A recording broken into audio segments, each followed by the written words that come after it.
بالظبط. فلا افاجئ يعني يعني ايضا شخصيتك العسكريه المحترفه حتى في مواقفك الحياتيه لها دور. مظبوط مظبوط. قال لي بقى الله انت بترفض ايه اوامر رئيس الجمهوريه؟ قلت له احسبها بقى زي ما انت حاسبها، مساله بقى ما بقاش منظر ايه قيادة. كنت منفعل ولا بتتكلم زي لا ما لا لا لا بتتكلم؟ لا زي ما بقول لك كده. قلت له احسبها زي ما انت تحسبها، يعني فيها شيء من الايه الحده طبعا. قلت له احسبها زي ما تحسبها، انت بتقول تقدير، واللي المقدر له حق ان هو يقبل هذا التقدير او او يرفضه. او يرفضه او يعتذر عنه، فانا مرفضه.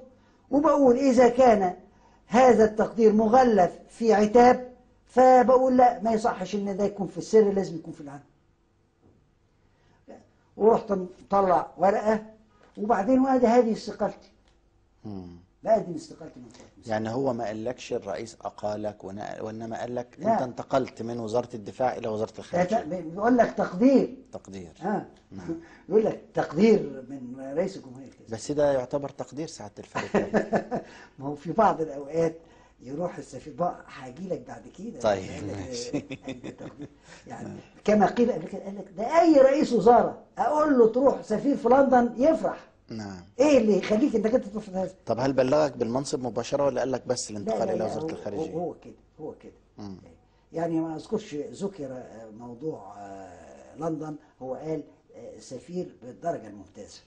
السفير بالدرجه الممتازه دي بتبقى ايه فيها حتت معينه، يعني نعم. مش غير نعم. لندن، اذا كان واشنطن، اذا كان حاجه زي كده. نعم. نعم.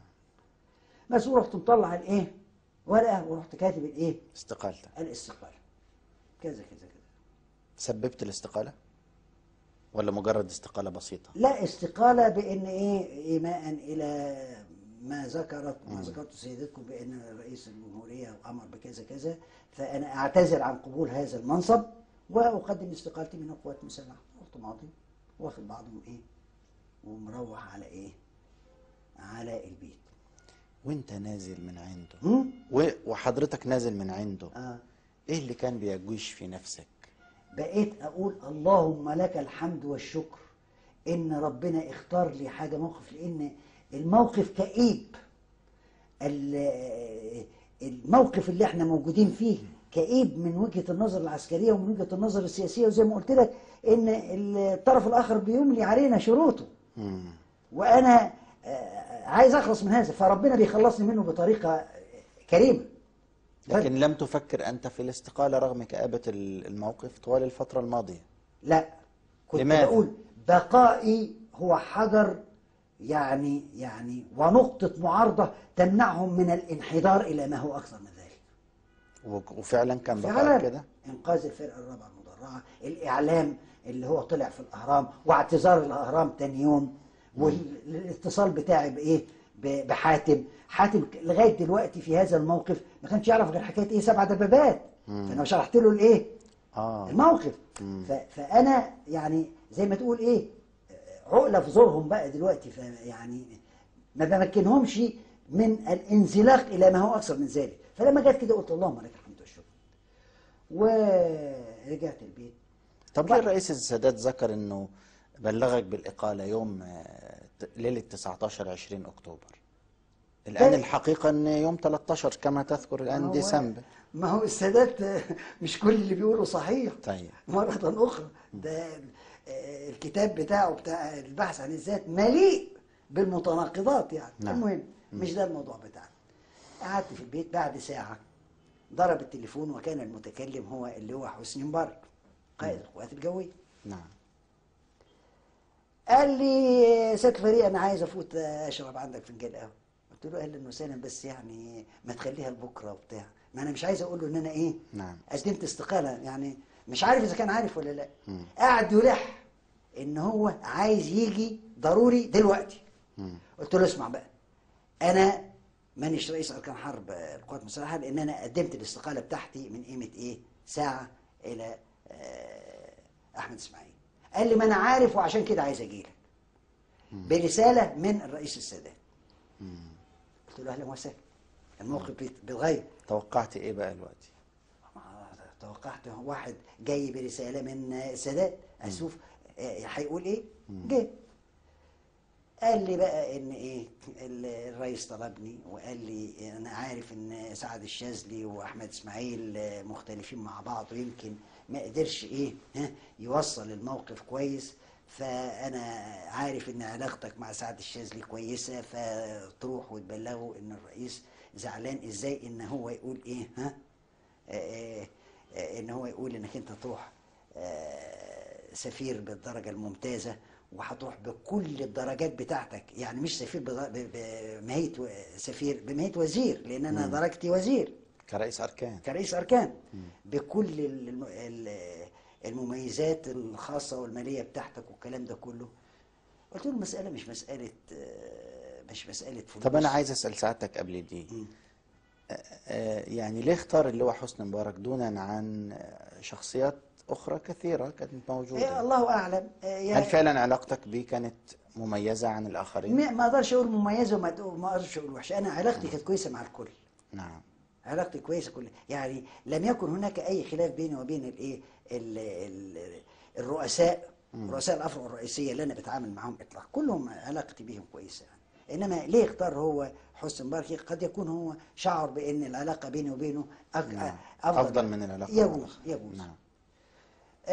فقلت له أزم، ولكن الاسلوب الذي اتبع يعني ما هوش مناسب، وبالتالي انا بأكرر اعتذاري عن قبول هذا النص. الرساله كانت شفويه ام مكتوبه؟ لا، شفوية.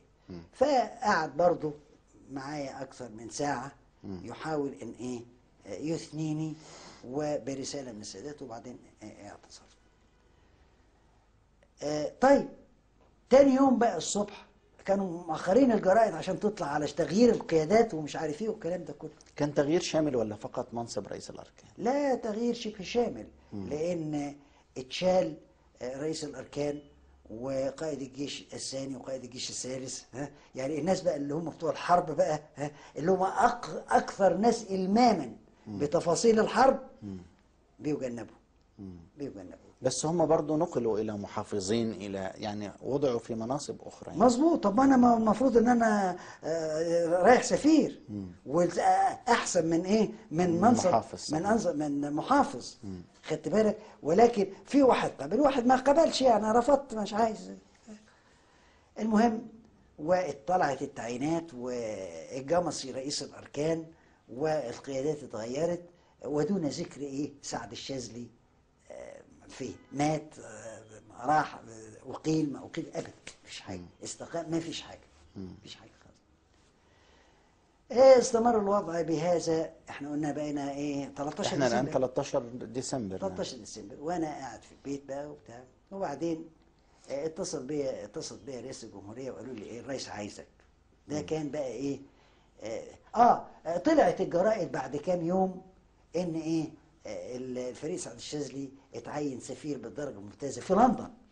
وده كان كسر البروتوكول، لان البلد لما تحب تعين سفير لازم تبعت تستأذن الدولة المرسلة، الدولة الثانية، وتقول لها الشخص ده كذا وكذا والكاريكولم بتاعه لازم يحصلوا على الموافقة كذا كذا، ويحصل موافقة. ففي عجلة عشان يمشوا الأمور وقال لك كذا، وراح لندن.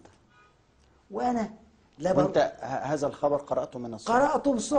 قرأته من الصحف. يعني انت عرفت انك ستعين سفير بالدرجة الممتازة، لكن الدولة لم تعرفها. انما عرفت لندن دي بقى من من الأهرام، من الجرائد والأهرام والبتاع. وفي نفس الوقت لا بروح لهنا ولا هنا، ولا انا عايز لندن ولا غير لندن. وبعدين كنت غاضب من داخلك يعني، طبعا مش مبسوط، يعني حاسس انك اهنت يعني. طبعا.